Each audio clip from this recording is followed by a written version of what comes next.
அதிகம் உண்மையா இருக்கிறவங்க இந்த உலகத்தில் அதிகம் காயப்படுத்தப்படுறாங்க அப்படின்னு சொல்லி ஒரு வார்த்தை நான் படித்தேன். இந்த வார்த்தையை கேட்டுட்டு இருக்கிற நீங்க எந்த அளவுக்கு ஏற்றுக்கொள்றீங்க அப்படிங்கிற விஷயம் எனக்கு தெரியாது.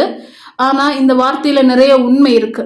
அதிகம் உண்மையா இருந்தா, அதிகம் நேர்மையா இருந்தா, நாங்க இந்த உலகத்தால வெறுக்கப்படுவோம், ஒதுக்கப்படுவோம், ஏமாற்றப்படுவோம், காயப்படுத்தப்படுவோம் அப்படிங்கிறதெல்லாம் உண்மை. ஆனா அதுக்காக உண்மையா இருந்தா, நேர்மையா இருந்தா, தர்மமா இருந்தா இந்த உலகத்தால வெறுத்தொதுக்கப்படுவோம், காயப்படுத்தப்படுவோம், ஏமாத்தப்படுவோம் அப்படிங்கிறதுக்காக நாங்க உண்மையா இருக்கக்கூடாது அப்படின்னு சொல்லி அந்த வார்த்தையை எடுத்துக்கொள்ளக்கூடாது.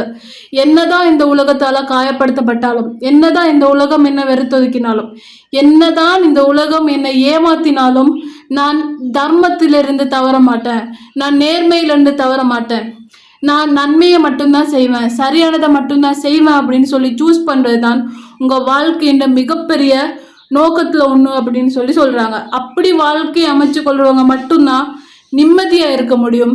மற்றவங்க சந்தோஷமா இருக்கலாம், ஆனா நிம்மதியா இருக்க முடியாது.